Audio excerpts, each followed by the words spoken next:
You're listening to Behind the Wheel on RacingJunk.com. You've read the stories of the drivers and others involved in the sport that we all love. Now hear their stories firsthand via our all-new podcast to find out how their passion for motorsports has made life worth living. So, you going to be a Tampa Bay fan now? Everybody keeps asking me that. I just want to know. My brother came over last Friday and said, "So are you a Tampa Bay fan yet?" I was like, a Tampa Bay fan. Yeah, that's what he's called him. The Tampa Bay. I mean, you know, their stock shot up about 800% when he picked up Gronkowski at the airport, because before that, Tampa Bay couldn't even afford to send a car to get anybody, but now they got Brady and Gronkowski. I know. And I don't know what New England was doing in the draft, so it's like, well, sort of. My brother's like, "You're such a traitor. You're not a real fan." If you go, I was like, I'll tell you what. It doesn't mean I can't root for two teams this year. I am going to have so much fun. Well, I don't know. I don't even know if they're going to do games this year. We don't even know. They will, because it feels like everybody's going to. I mean, NASCAR's announced they're going to start racing here soon, so it's absolutely coming. So speaking of, welcome back to Behind the Wheel on RacingJunk.com. We know it's been quite a while since you guys have heard from us. A whole lot has changed since our last show. Let's see. The racing world came to a screeching halt. Yeah, no kidding. I guess you could call video game racing, but I don't know. It's hard to call that. I've tried to watch it. I'm like, what is watching a video game? This is so stupid. So I got in trouble with NASCAR. Oh no. They sent out a survey about hey, what's your favorite part about the iRacing? And I had that clip from none of it. Yeah, none of it. I had that clip from Ricky Bobby. Oh no. And then the very next one they sent out was, which driver made you make you start like racing? Did you pick Kyle Larson? I said Ricky Bobby. Ricky Bobby. So I think no. I don't think they follow me on Twitter or Instagram anymore. But I know, right? That's okay. But no, I mean, so racing has just come to a screeching halt. Yeah. And of course, the quarantine, people having to work from home, people having to school from home. We've gone through some extreme challenges that I think, as a whole, the people have done a pretty good job with. We're all getting by. Everybody's, for the most part, all right. As long as we just keep focused on that, I think we're going to be all right. Yeah, just got to be patient, which is it's hard to do when we're ready to go racing and we're ready for sports to start back up. Yeah, I mean, especially when you talk about how the season, how most of the season started. Yeah. Both is, the stock car, the truck, the off-road, the whole nine. Well, I mean, off-road was, on a break anyway. But yeah, but we already had dirt racing going. We already had a little bit of stock car going, and it just all of a sudden everybody just stopped, and now it's like, oh, and we didn't even start NHRA, right? Yet, and as soon as they're about to start, no. Yeah, no, sorry. Starting. You guys. So drag racing has been doing nothing. They're not. And of course, trying to go video game racing. And of course, the news has been the best source of entertainment for me, because it's nothing quite like just sitting there and no, it doesn't matter. Doesn't matter what we're doing to make it better. Only thing that matters is where the virus came from, and we all know it came from China. It's China. It came from China. You're good trouble. Don't get it wrong. Don't get it wrong. It came from China. Oh my God! I've had a field day with that. I've had so much fun, and then the pundits and people screaming left and right, and then other people screaming left and right going the other way, and it's so anyway. I'm glad that we get to speak to someone who is in that group of the unsung heroes. Exactly. The first responders. Someone who's neck deep, working trauma every day, working vascular every day. Not only is she an extremely talented physician's assistant, she's an impressive racing femme fatale. Yeah, I mean, luckily we got, after trying to get a hold of some other drivers. And by the way, guys, why do you ice me when you're sitting at home? Just got to put that out there. Sorry. Well, they know you, Ellen. That's why. They know your reputation, and they've heard the podcast. Therefore, yes, they don't want to talk to me. That's okay. I'm excited to talk to the lady we're going to be talking to tonight, because not only does she start racing a lot later than most do these days, but she also is right there on the front line. So she sees what's going on in the medical field. She's a hero, both on and off the track. And the fact that we could talk to somebody like that, that's pretty amazing. So I'm so excited that we brought this guest on today. Yes. I'm really looking forward to talking to Tracy Gaudu. Yeah, Chris can't say her last name. I am the master of speech. I can. Oh, please. I can say. Let me tell you. I know exactly how to say it. It's Tracy Gaudu.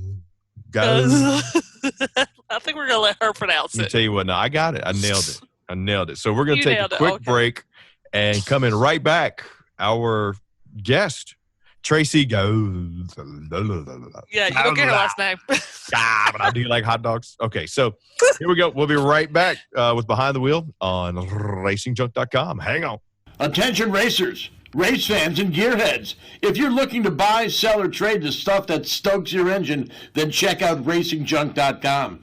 RacingJunk.com is the world's #1 online racing and performance classifieds, where you'll find what you need to rock your ride. Check us out at RacingJunk.com. Racing and performance classifieds built to go fast. So we are back with Behind the Wheel on RacingJunk.com. Chris Young and Little E. Ellen. And Ellen, I am a master of vocabulary, a master of the spoken word, if you will. So I'm excited about our guest today because we seem to have this string going with last names, being a difficult. So since I am the master, I would like to welcome the lovely, the talented Tracy Gaudu. Yeah, that's exactly how Chris is going to pronounce it. Gaudu. Isn't that how you say it? That's how Chris, no, it's Gaudu. God, oh, God bless you. God, you. I love it. Now what is Gaudu, yes. You said that's French, right? French. Yes. So are you a master of the culinary arts from over there, or? No, far from that. Far from that. No, I don't cook much. That's probably why I'm still. So no. See. Well, Tracy, welcome to Behind the Wheel. We're happy and honored to have you join us. Tell us a little bit about yourself and how you kind of got introduced into the motorsports world. Just kind of give us the background real quick. Well, I didn't grow up around racing or motorsports, but I've loved the Corvette since I was a very girl. I remember seeing one. I probably was about 5 or 6 years old, and I'm certain it was a 72. I remember that, and it was red. And I thought, one day when I get old enough, I'm going to buy one of those. And instead of, when you're traveling with your family and they're looking for Volkswagens and playing those games, I would always look for Corvettes anywhere I would go, and I'm just drawn to them. That's so wait a minute. Let me get this straight. You fell in love with a little red Corvette? Yes, I did.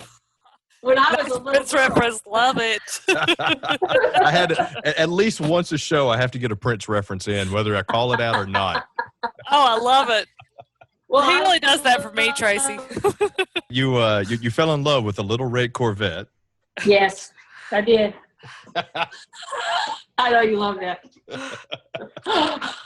But I never thought I could afford one. That's sort of that car that you always kind of dream of. And yeah, I went into the military right out in high school. I went to the Air Force, and I remember seeing a used, they had used car dealerships or little dealers right outside the base, and tattoo parlors and other things. And I remember seeing a red Corvette there too, and thought, but it was pretty rough. And I thought, Tracy, you can't afford this yet. So I didn't buy it. And then I really didn't buy my first Corvette, and it happened to be red until I was 37.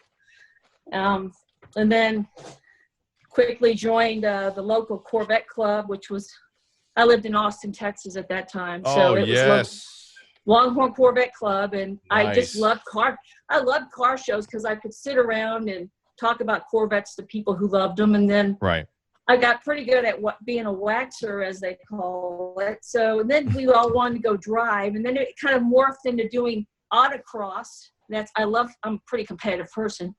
So the autocross happened, but the whole thing with the Z06 that I have now, I didn't buy that car until it was a 2008. The first Vet I had was a 2005. I remember going into the dealership and getting maintenance done on my 2005 and saying, I saw that orange Z06 in the showroom right up front. It was like a magnet. I was just drawn to it. And I thought, this car is beautiful. I mean, the color, I've always loved it. Right. It's called atomic orange. It's a pretty rare color. But anyway, I remember looking around and thinking, man, I could kick some serious butt with this car. Right. Because my other car those was things automatic. were horses. Yeah. Yeah. Yes, they were big. At the time, they were. So anyway, I didn't know how to drive a standard, though. Me either. So, don't worry about it. I still can't. So I thought to myself, how could I? Of course, the salesman were like, "We'll teach you. Well, we've got some we can do on," but they really didn't. I went down this kind of some frontage roads with them and spun out and spun the wheels and only in killed it Texas. and this and that. See, my dad always told me that's the reason why you have a warranty. If you tear the transmission out of it within the first 30 days, just take it back. Yeah. But I remember I was racing, I was autocrossing the 05, and they knew it, the dealership did. I brought the car back to them in December of 2007 and traded that car for this car and got it home somehow. It was raining in Austin. It was at night. It was an intimidating car to try to learn on, but every day I'd go out and practice in it, and within about 2 or 3 months, I was back and trying to win a national championship with National Council of Corvette Clubs in that car. Oh, wow. So, I raced at least 3 weekends a month. I had to get a trailer, had to learn how to do that. Right. I brought race tires because you needed race tires to compete. So how long from when you picked up that first Corvette until you had it wide open on 35 or 109? Because those are some good roads to take a Corvette on now. Yeah, but where I live now, I live in Northeast Tennessee, up in Johnson City, Tennessee, and the roads here, the mountain roads are beautiful. The thing is, the Corvette, the race car, is really not comfortable on the street. It's very rough. So I ended up buying one finally.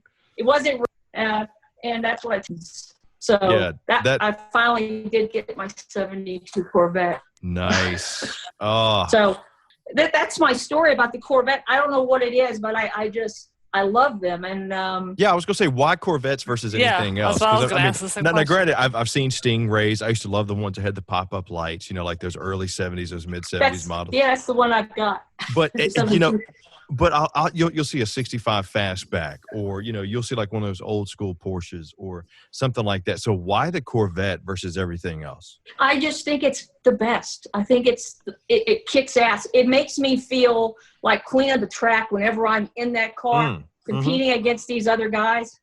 I feel like I own it. It gives me this feeling. I don't know what it is. I get so much confidence with it. I don't know. Now, is yours a T-top? No, it's fixed roof because of back in 2008 when they came out in 2005 2006 the Z06 did the first this generation. They had to be hard top because for safety. Now they're making these other cars like C7s and C8s now convertible with so much more horsepower than what this car came out with that. I can't believe it because you can't get a C6 Z06 that's a convertible. They're all fixed roofs. You know what? So I lived in Texas for a long time. I was in the Army at Fort Hood, and then I went to UT. Oh, yeah.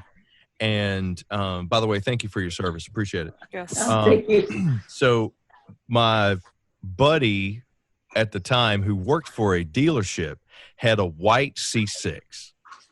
And I remember distinctly, he had that red leather interior, but he had a button on the dash that when he was ready to just lay the hammer down, he would push his button. And it would just, I don't know what it did. I don't know what the button was for, but he said, no, it came from the factory like that. It was probably a traction control. You could turn it into different modes to make it do different things. The car would allow you to really rip in it versus conservative driving. Like in this car, there's only really 3. It's off completely, which is how I race with it. occasionally the ABS light will come on to try to save me, but it doesn't really upset the car on track. Try to save me. I love that. Yeah. Or the competitive mode, which I rarely used even when I drove on the street because I really didn't feel much difference. And then there's just the regular, everything on, and that's just normal driving. But I bet was it sort of near the middle console? It was, yeah. And see, I was 18, stupid. All I remember was, he's got a fast car. We would take that thing in between Killeen and Austin in like 20 minutes. Oh, yeah. Crazy. I guess that's actually – Go ahead.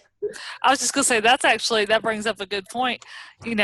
My first car, I wanted a purple Camaro. Yes, Chris, I wanted a purple car. Purple rain, Chris. Yeah, exactly. Oh, purple Camaro. Purple Camaro. Yes, that's Ellen's theme song. So, my dad said, absolutely not going to happen. No way. I had a lead foot, so he made me get a little Honda CRX that had trouble getting up to 60 without shaking. But is that why your hair is purple? Yeah, I couldn't have my purple car, so I might as well go purple hair. Go purple, because we've talked numerous times about my first car, the '74 Citation. Oh my God! Which thank God nobody ever hit me, rear-ended me on that thing. But going from that to the Pontiac 6000, yeah. Yeah. Oh yeah. Yeah. So that's why I'm curious about what made her want to go racing, because all I wanted to do was show off my purple Camaro to my friends. Well, she had this gorgeous Corvette. So, and she was in a Corvette club. Is that what made you decide to say, you know what, these cats think they can do it? I'm going to show them. I'm going to race better. No, I just remember seeing women out there and thinking, I know I can do this, and it's fun, and it was just. Autocross doesn't come real natural to me. I have to really practice it. The high-speed tracks are more my thing, but I was getting really good at it. I won the national championship in 2008 with this car that I had to learn how to drive that year. And not 3 years. Wait a minute, hang on. Let me do some math here. You bought it in 2005. No, I bought it in 2007, December. This orange car. Yeah. The red car. The current one. Oh, okay. Yeah, our first car was 2005. Yeah, the first one was 2005. So you did not know how to drive one in 2005. Is this correct? Well, my first car was an automatic. I didn't have to. You don't need she had an automatic first. So I've had automatics my whole life until this car here. And then you just won a national championship with it. That's just not even fair. I won a national champ that year. And that was before, I traveled by myself, and I worked full-time as a surgical physician assistant. I went to PA school in Galveston. Oh, wow. Okay. And after I got that job, a couple of years after that, that's when I graduated in 99. So in 2005 is when I bought the first Corvette. But so I still waited a little while. I don't know why I did. I just never thought it was going to be reality. And then when it became reality, it was, Yeah, but from what I'm hearing, you went from not even being able to drive a stick. Right. In 2005 to win a championship. I can't drive down the driveway, Tracy. The night I brought that car home, it was raining. I remember this because I had a little condo in Austin, up off 620 and 183, and it was a one-car garage, and it was on an incline, and it had stone lining it. I almost went to the back of the garage when I first pulled in, and I just killed it, luckily. Right. And I said, you're going this tonight. So up and down the driveway, down and up, learning how to trying to learn how to use the clutch. Right.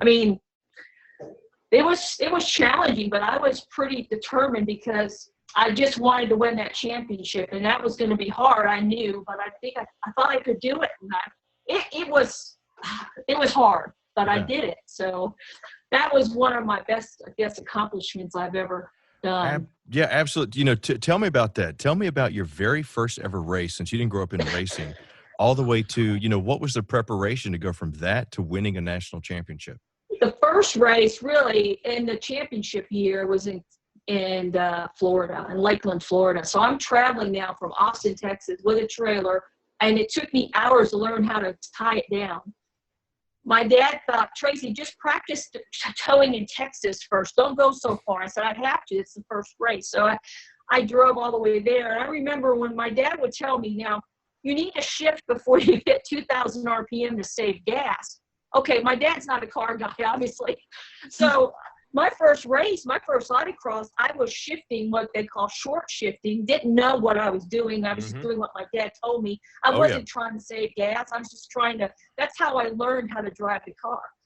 And I had people come up to me, questioning me, like, what are you doing? And I couldn't tell them to save gas. I couldn't tell them my dad told me this. So I just played it off that that's how I drove. But it was, I think back now, it was challenging, let's just say that. But I learned so much. I mean, you're in the car 3 weekends a month, and I learned how to autocross before I really knew how to drive it on the street, which is pretty incredible. Oh, wow, yeah.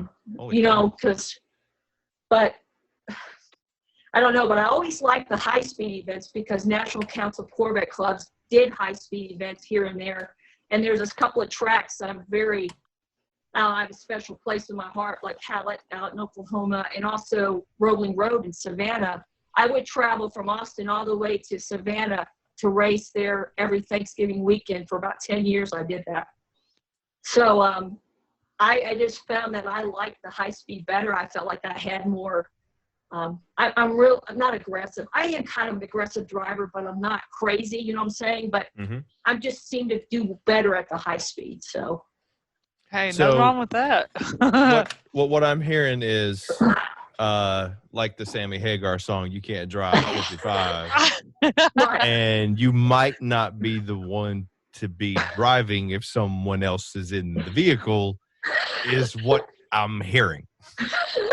No, I'm a safe driver. When I have somebody with me, like I instruct with NASA, and sometimes I'll take people in my car with me. They're not afraid. I look over at them and they're smiling. Usually, none of them are gripping the doors or, that you know an imaginary brake on the side. Let me tell you what, their foot's probably through the floorboard there. That's right. They've got that third brake pedal over there.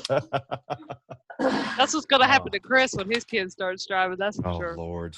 Let me tell you, I can't even think about it. All right, so first race, and now you're going to a national championship. Yeah. Tell me about the night before your first ever win to national championship. What's going through your head as you're getting ready for that race the next day? It was that was a national championship. It was in Savannah, and I was exhausted. I was broke. I was broke from Labor Day on, and so somehow just got the money together and was able to win my region, which was very difficult. So I won my Southwest region, but I was going to Savannah to win the national championship as well. And I just remember I did have two friends with me, because typically I travel by myself. I make caravan with people, but I'm always alone in the truck. But I was exhausted and I needed someone to go. That last weekend was harsh. And I remember getting there, and I had a lady, a very good friend of mine named Marianne Cole, who we did some play sessions, and she wanted to ride with me, and she loved it. And I broke the record for the track record with that car for that day, with her in the passenger seat. I can't believe I did it with a passenger, because typically I tail it back. But so that was cool. But I did win the championship that weekend, and it was, I don't know, it was very, very tiring. I was just ready for it to be done, because it was pretty busy. At least 2 or 3 weekends a month, normally 3. With NASA, that's where I compete now. It's mainly maybe once a month, so you have time to regroup. But back then it was, you had to travel to different regions. I went to Ohio. I went to, of course, Oklahoma, and up to North Carolina, all from Austin, Florida.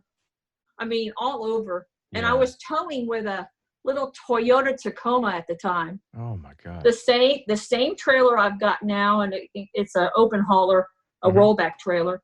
Same car, but that truck, and I put some sway bars on it, so because I kept bright lighting everybody, because it kept you're going down the road and it's popping up on you.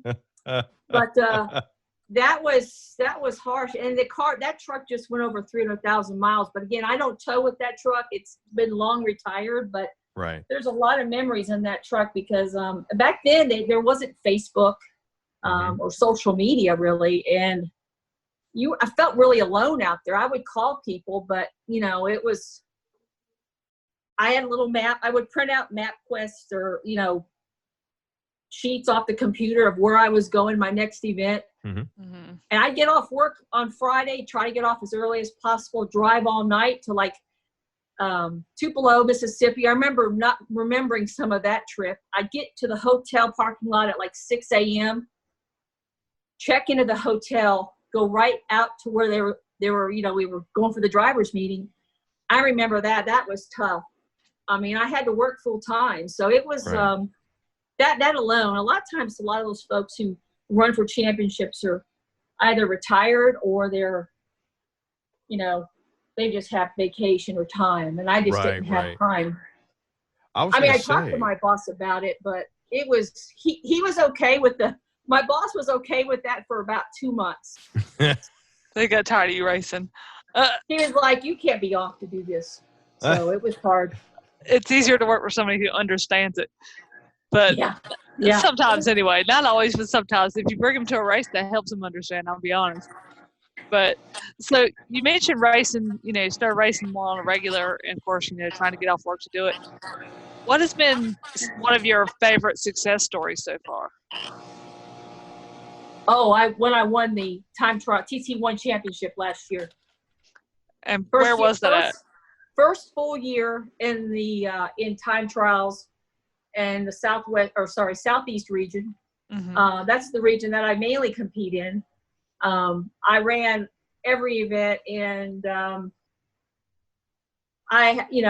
we're very close. My closest competitor, we'd always be within tenths or maybe a second of each other. And he's a seasoned guy. He's been doing it a long, long time. Our cars were pretty comparable. He had a Corvette as well. And, that's that was huge for me. And I hope to win it this year again too. So we'll see. I just love to win, man. I can't help it. How many other women are you competing with when you're competing in these races? There are no women in time trials. I mean, occasionally one will come in and do one day, but they're just, I don't know what they're doing, but they're not the usual suspects that are always racing. I am the only woman in that region. And when I get to lead them, because I'm the fastest time out there, like at Road Atlanta, about a month ago, you know how awesome that feeling is. Yeah. Just awesome. So anyway, but they all respect me, and they're happy for me. And I think they look at me kind of crazy sometimes, but like, damn. But where'd she come from? What the hell? I just got beat by a girl. All guys hate that crap. She can't even drive a stick. Yeah, right. That was the story for a little bit, but I learned it. Thank God that car has some torque, but I could get it rolling. You know what I'm saying? But of course. What has helped me a lot with the with time trials is, it's a special like skill set to be a time trial. I don't know if you're familiar. You go out there and you're trying to get your fastest lap as quickly as you can, and you come in. So your consumables, like your tires, the wear on your motor, just your other parts of the car, are a lot less than wheel-to-wheel racing. But you've got to get that hot lap pretty fast. So if you've got people in front of you, you've got to play the game and not get too close to them. I learned all about that last year. I'd like to ride up on people, then I'd be blocked for a while and waiting on them, and then I'd try to get by them. But so there's a little, I enjoy time trial because it's kind of challenging to get that fast lap quick. But what I thought I needed was more horsepower, don't we all, Yeah, right. So, I wish. So in 2018, I went ahead and just decided to buy a Lingenfelter 650 horsepower motor. I thought that the horsepower would get me where I needed to be because I was sort of the middle of the pack. Now that I've got a little more horsepower, now I'm always at the top of the pack, and I really enjoy that because that's where I need to be. So Lingenfelter has helped me a lot. I'm on their their team, Team Lingenfelter, and that's pretty. That was awesome to be asked to do that. Right. I think I'm the only female on their team, but oh wow, one of like 3. I think you're one of 3 now, but they just recently added like 2. In fact, I didn't even know that. Yeah, okay. I was just going to ask you about that. How did you find out about Lingenfelter? Because, like, I just recently, about a year ago, met Mr. Lingenfelter, well, via phone, but he and I chatted on social media, and I interviewed him about his collection. And then I saw you were on Team Lingenfelter. I'm like, how does she know Lingenfelter? Oh, my God. Well, what I did is I bought the motor. I mean, full price, bought the motor. I didn't know about any teams or anything. And then I started – the reason I picked them is because I researched motors, and I thought they had the best product, and it's exactly what I wanted. It's an LS7. It looked like my other motor, but it, had some special parts. Let's just say that to make it higher horsepower. And then I started illegal parts. Yeah, right. Don't tell him that. No. Then I started researching about their team, and I thought, I'm just going to ask them, can I be on their team? I hadn't won anything yet with that motor. I was going to try to, but but I couldn't believe it. They were like, yeah, we want you on. And I'm like, cool. And so last year I went up to Road America for an HPDE because I do those too occasionally. They're like track days. You're not competing. You're just out there running laps. I love Road America anyway. But anyway, I was coming home and I took a left and went to Michigan. Whoops. And I went by the Lingenfelters. Right. I went there and I took Mr. Lingenfelter showed me his complete collection. I was like, can you Chris, believe he has that? promised us to do that if we could get our tails out there. You should do it. You should do it. Of course, but here's the problem. If I go out there, I'm going to come back with something, and then the law is going to have another problem with me, and I can't have it. No, I don't think he might be selling a few things. I don't know, and I met Mrs. Lingenfelter as well, Kristen, and she's very sweet, and she's done a lot for me too. And they're very nice people, and I had the car and the trailer. I mean, there I am. I mean, and Mr. Lingenfelter really seemed interested. He loved the car.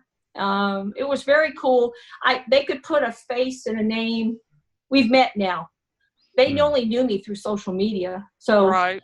I felt it was important to kind of get a relationship built with them so they know who I am and what I'm doing. And I've got their name on my car, and it just felt like the right thing to do. And I really wanted to see the collection too. So it was cool. It was cool. But that's how I got involved with Lingenfelter. So. That's amazing. And you mentioned, this collection of cars and things like that. That's one thing that, I found out about you a little bit from my editor who mentioned that you were competing in a pretty important competition coming up. You mentioned something else you have to be successful in racing. Oh, yeah. Tell me about the competition you're about to compete in to get one of the best trailers that they have out available. Oh, my gosh, you guys. I did that last year. And I lost the trailer twice. I waited to the final round both times. It was a great experience, and it's a little nerve-wracking, though, because you're constantly wondering, am I going to make it to the next round? Am I, do I have enough votes? Do I know enough people, this and that? So it can get very stressful. But I met Adriana Ditton at PRI, and I had never been to PRI before, and she was very nice, and it was such a nerve-wracking time, though. I mean, when they finally announced the winner there at the end, I could barely speak. They asked me basic questions about the car, and I opened my mouth and nothing came out. There's like at least 150 iPhones videoing this, and I'm sitting there going, Tracy, say something. Say something. Spell something. Help me. Winner's lock. Yeah. So I'm hoping I am going to enter again. I've already entered, and I'm going to try. I think the third time's the charm for me. Yeah. Some of my friends think I'm crazy, but to get an opportunity to win a trailer like that is my dream trailer. And I need one badly because I travel all over, and mine's an open hauler, and I worry about the safety of my equipment and the car. Everyone sees it. I have a truck now that is diesel, so I can get a lot better gas mileage. I don't have to stop as much for gas, but I get crazy things that happen on the road with people in the car. Some of it's, very, I don't know, complimentary. They're always asking about the car. Can I take a picture by the car? How fast does it? Then they start to ask crazy questions. Do you drag race it? Are you going to a car show? After a while, you're just like, want to get your gas, you want to go. But I try to answer all these things. But sometimes, you're in a hotel and you're parked. I put a cover on it, but, a cover does nothing. So I'm really hoping that I can win this Intech trailer because I think I deserve it. Yeah, absolutely. There you go. Yeah, Yes, absolutely. Yes, you do. Which, speaking of. I was going to say, speaking of, Tracy, what do you think, with this being your third time, you got some experience under your belt, what do you think it's going to take to win this? I don't know, because the first time I knew I had heavy competition with Michelle Abate. She's got significant followers. She's in Trans Am series. I mean, she's well known. I'm more, I guess, I don't know. I'm a lower level than her as far as my racing at this point. So I knew she would be difficult. So losing to her didn't seem too surprising. But this last time, I really thought I did everything possible. I mean, I went to people that I know in town, the businesses, the dealerships, they know me, getting people to vote. I know so many Corvette people, so many groups. I just thought I had enough votes. And it was, I'm thinking to myself, what does it take to win this? And I don't know. I think some of it is luck. But I'm going to keep doing what I'm doing and keep reaching out to people that I know. And the thing is, I don't like to ask people to help me. I'm kind of bad about that. So to go out and say to my friends, hey, vote for me, or to keep blasting social media with it, which is what they want. That's part of the thing with the process of to win it. But I felt like I'm starting to bug people, and I don't like that feeling. But this is important. This is huge. Yeah. And I'm hoping I can win it this time. So if I want to call up Jim McConnell, because I got to meet him and say, hey, Jim, put orange cabinets in that thing for me, okay? See, match the car. I was going to say, I mean, if when you win the trailer, I'm not going to say if, but when you win the Max Attack this year, are you just going to paint that mother orange? No, you've got to keep their wrap on there. Yeah, they make you keep their wrap. I mean, but do you? Now, you do. It's all about the submission, baby. It's all about that. It's all them and they're and just representing them. And I really, I have several friends who bought Intex because of me, and I'm like very proud for them. But they're buying very big ones, a lot more money in them than the one for the Max Attack. But right. So I think I have some influence with people who could buy trailers. So I think I'd be a great, I think she's ambassador probably a spokesperson. Yep, there we go. Exactly. I mean, I don't great know what spokesperson. To be honest, I thought to myself when I didn't win the second time, I said, is it because I'm older? And I thought that shouldn't matter. I mean, you're trying to figure out what happened, but yeah. It was I would say disappointing is an understatement. That second time, it was hard, but I got a feeling you're going to pull it off this time. And look, I would love to see you be a spokesperson, but I mean, you already have a full plate, which actually leads me to my next question. Yeah. Because along with racing, you do some awesome superhero stuff in real life. Tell me about your career that you have in the medical field. I'm a physician assistant. I work in vascular surgery. I also work part-time in trauma. That's sort of my, the trauma money is more my racing budget. Mm-hmm. Right. But, especially nowadays, right? Yeah. Yeah, but I mean, I've done that it's been 21 years this year, but it's been a great career. I've been able to do different specialties. I started I moved on to neurosurgery for over 10 years, and now vascular surgery for the last 3 years. So, holy smokes. So I can change around. I don't have to go back and like with a physician, once you're trained, that's what you're doing. I mean, you can't switch specialties. So this is sort of the best of both worlds. You've got the time there with the patient, but then you don't have the ultimate responsibility. You've got a physician that supervises you, but Right. I don't know. It's a great career, and it affords me to be able to do all this too. So I bet now, but isn't that kind of like a 180 of what you're doing? Because isn't that like a real for especially on the vascular side of the house? I know the trauma maybe not so much because that's fast paced, but on the vascular, isn't that real kind of like slow your roll, slow go? yes, it is. Is that why you just say, you know what, screw this, I'm gonna find a jacked up C6 and I'm gonna blow the doors off a racetrack? Is that how that kind of came about?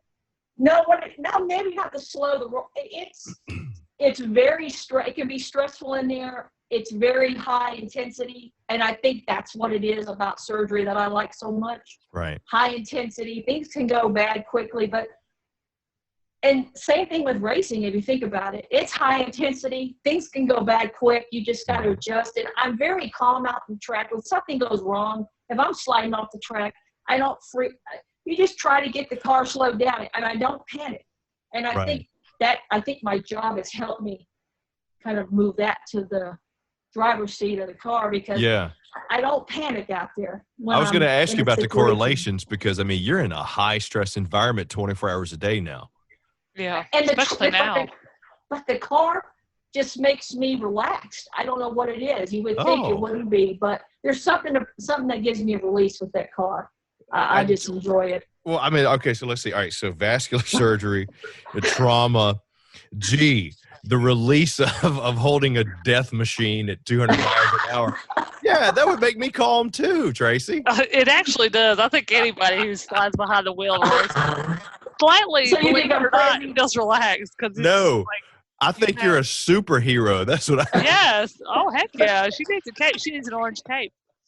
I do. I love it. In fact, we appreciate all you do, because, I mean, there's so many of you we need right now. And, I mean, I can't think of a better representative to win this trailer than somebody who's out there in the medical field who's also racing. I mean, especially nowadays with everything going on. I mean, if they really want to show the support for the medical community right now, here's your way. Yeah, go absolutely. Right. Easy in. And RacingJunk really, they do a lot for Intech with that sponsorship. I mean, so I've already they set some prizes here a couple of months ago, and I just really appreciate it. I wanted to say that too, because the first time I tried for it, we didn't really get anything for second or third or whatever the others got, but this time we at least got something for it, and it was good, but it's still not the trailer. And so my eyes are on that trailer. I just hope I can do it this time. I keep thinking about your question. What does it take to win it? You know, I don't know. I mean, just you got to be out there pushing your voters constantly and getting more voters. So I don't know, but so and there's one thing I was hoping you would mention, because I heard you mention it a few times earlier. You said you're also doing some work for NASA. Yeah, I was curious about that too. No. That's where I compete. I compete it's the it's a National Auto Sports Association. It's not NASA. He thought you were gonna fly rockets. No. I was gonna say. Well, I mean, because a lot of their stuff is high intensity too. I thought, maybe she's helping them with the the medical stuff, keeping them calm and healtty and whatnot. She's no, she's out there. No, talking about the National Auto Sports Association. That's the group I race time trials with. So nice. Yeah. That is beautiful. And one of the things that I think we could hopefully offer some assistance is trying to help people find you, get introduced to you, which could potentially, hopefully, also lead to, I don't know, maybe more sponsorships, a new trailer. I hope so. A new trailer, maybe. Yeah, a new trailer. Who knows? So I mean, with everything that you have going on, with the amount of time that you spent not only at work and helping people, but in getting this racing thing going, and seeing how far you've come in such a short period of time. I mean, from not even being able to drive one, and then 3 years later you're winning a national championship. You got some yank there to win a whole lot more. So how can our folks find you? I am on social media, of course, but I'm now, I've got my website, or it's not my website, but my social media site on Facebook. I've got one under my name. I also have one under Team Tracy Motorsport. That's my new branding, my new logo. And I figured I needed that. That helps me look. I feel like this is not just a hobby anymore for me. I wanted to sort of legitimize what I'm doing and be more noticeable. Like people can notice that brand and know it's me. And so that's why I went ahead and did that. I'm going to be getting a website made up soon as well. And but nice. I guess social media would be the best. And, of course, on Instagram, Team Tracy Motorsport as well. But and that's TRACY, right? TRACY, yeah. I'm always looking for sponsors. I do have some Track Day Tire. Oh, okay. Okay. Yeah. Gotcha. Yeah. They are the tire representative for NASA as well. And so I'm friends with the folks that run that, as well as Pro Auto LLC out in Columbia, South Carolina. He doesn't do much work for me, but he says that he could be, he's there to help me if I ever need help trackside, which I've not needed help so far, but he's a good friend of mine as well. And Unique Car Care is a local place here that does ceramic coating and window tint and film and things like that for vehicles. And he totally redone my race car last year. As far as I took all the clear shield off, all the stickers, he redid the paint correction and replaced all the clear shield, and he's done a lot for me. So the car looks very good.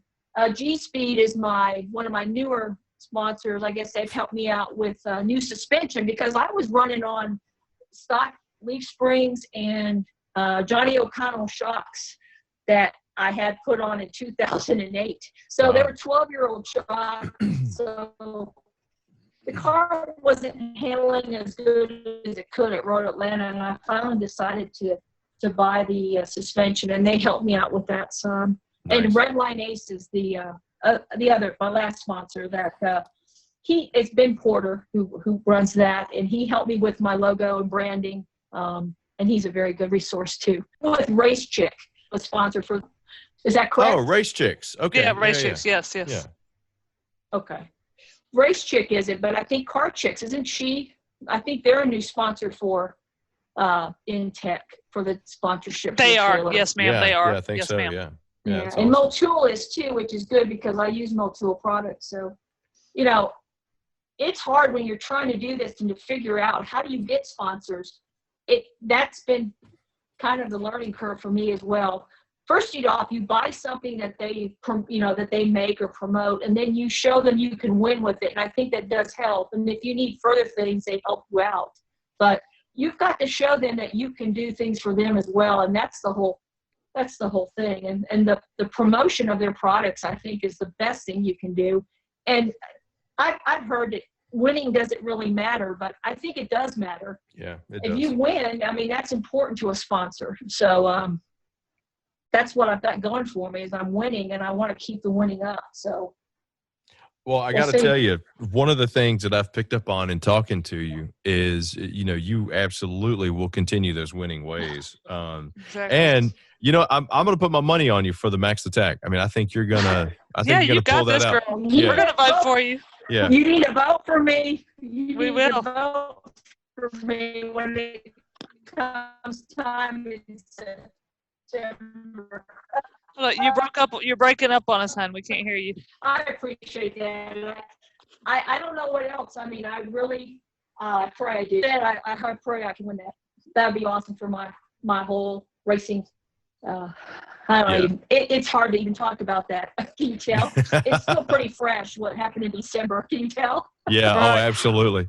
Yeah. All right. So tell me so the social media again is Team Tracy Racing? Yeah.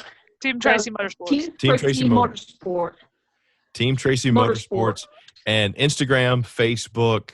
So please go check her out. It's Tracy Gaudu, right? Yes. And it's plural. Look at that. And it's Singular Motorsport. And it's Singular Motorsports? Okay. Not Motorsports. Motorsport. Oh. Motorsport. Yeah, Team Tracy Motorsport. Yeah, Team Tracy Motorsport. Yeah, Team Tracy Motorsport. Well, Tracy, thank you so much.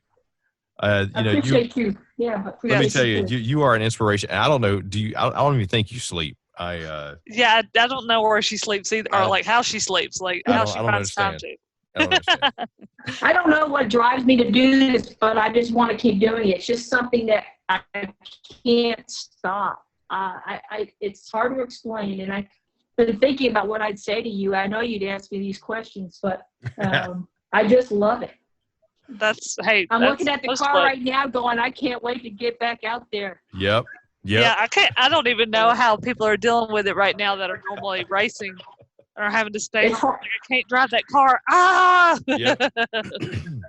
In ways, I'm lucky I can go to work and I'm not like stuck at home, but right. Still, I feel for everybody. Hopefully everything will lift a little bit and maybe we'll get through this faster than we think. Yeah, let's hope so. That's my prayer. Let's hope so. Well, Tracy, thank you so much for spending time with us today. We appreciate it. We can't wait to see where you go next, all the wins that you have coming up. Thanks. Yeah, and we look forward to, not only catching up with you again in the future, but, hopefully Thanks for the opportunity. I appreciate it. Oh, hey, thank you, Tracy. We appreciate it. Yeah, we look forward to talking to you soon. You guys take care, okay? You too. You too. Thank you. Stay safe. Thank you. Bye-bye. See you. Bye-bye. I mean, wow. I know I say that after every guest that we bring on. Wow. I know, right? But holy crap, E. I know. This lady is pretty impressive. The fact that she spends all day in the medical field around sick people. And then she goes out there and she, drives a fast track Corvette, and just and it's bright orange, by the way. She couldn't Texas orange. Thank you very much. It's actually a little brighter than Texas orange. Hook 'em. No. Every orange that's popular is going to be Texas orange. Hook 'em. Oh, well, according to you. Get them, hook 'em. But Tennessee is orange too, right? Who? Tennessee. What part of Texas is that in? So, what I don't understand. She just started driving stick in 2005, and then she won a freaking national championship in 2008. You know what I did when I first started trying to learn how to drive a stick? First time I tried to drive a stick, I almost ended up in a ditch. So. Do you know? Do you just absolutely know how if I were to ever get near a vehicle with her, how just you know what? I'm just not even going to try. I am just out of my league right now. I mean, if she's there and that Corvette's there, I'm just going to wave from a distance because I am not going to be adequate at all to be near her or that vehicle. I know, right? The fact that she could learn that fast and be racing. I mean, I've always thought about doing something like that, but shoot, even when I wanted to do the IndyCar test or whatever, do the IndyCar experience, I told them I couldn't drive stick shift. They're like, yeah. See, I mean, mine is just a mental block. It's funny. I can drive a deuce and a half, but I can't drive a freaking stick shift. I don't, a regular vehicle car. I hate clutches. I'm sorry. I hate clutches. I want to pull my foot right off. I just tear the bottom out of one. But no, I did. I got to tell you, Tracy Gaudu. Thanks, you're saying it wrong. Gaudu. I got it right that time. Gaudu. You're close. Right? You're close. Look, man, she's a superstar. I don't have to get her name right. She's a superstar. She's awesome. No, Tracy Gaudu, we are just honored absolutely to have you here. And the fact that what you're able to accomplish in such a short time, I mean, I know she's gonna light the racing circuit on fire. Yeah, she is. And I just know she's going to be the Max Attack winner this year. Oh, yeah, absolutely. I hate that she's been the runner-up before, but that's because she didn't talk to us yet. Right. She talked to us, and now she's going to win. Yeah. So unlike Tampa Bay. So please go and the Bears. Actually, no, the Bears got a good chance this year. We picked up Ted Ginn Jr. And Nick Foles. Hello. So but don't even get me started on Nick Foles. That's just a long conversation. He's a champion, Ellen. He's a champion. Yeah. Just like Tracy Gaudu. She's gonna listen to this and go, God, why is he butchering my name? I'm not butchering. I just like saying it because listen to the tone. Gaudu. I like that. All right. So anyway, please go to. You are not French. I'm just saying. Team Tracy Motorsport. Find her. Go support her. Not only is she doing great things for us in the healthcare field, she's doing great things on the track as well. And it's just it was an honor being able to talk to her. So, Lil E, thank you. What a fantastic job once again. Hey, I'm just glad we finally got somebody on the hook there that wanted to join us, especially during all this. And we know that everybody's still at home right now. At least we think you are. By the time we get this posted, no, we know you are. But we thank you for being patient with us. We know it took a while for us to come back. No, neither one of us were sick. That we know of, knock on wood. We're just hiding out with in our pajamas, and we just didn't want to come out from our hole. Yeah, nope. And this is done over a Zoom too, so we didn't have anybody in the studio. Plus, I'm not going to let anybody over here in studio Kernersville East. It just ain't happening. Yeah, he's afraid to let me come over here. He's afraid of all my other diseases. She's always working around them dogs. But no, everybody, go ahead. Oh no, I was going to say, but no, I think she is absolutely going to be a megastar, and watch out for Tracy. Yes. Go out there and vote for her on Max Attack. Yes, vote for her on Max Attack. Let her get that trailer. She deserves it. That's right. And, we got some good stuff coming up, too. Even though we're in quarantine, we've been working on some good things. And once the season gets back into full swing, we'll obviously be doing a whole lot more. But, stick around. We got more great stuff coming for you here when Behind the Wheel on RacingJunk.com returns. Until then, please stay safe. Don't go outside, for crying out loud, until it's all clear. Florida, Georgia, what the hell? Stay safe, everybody. Stay safe. For Little E, Chris Young, y'all have a good one. Bye.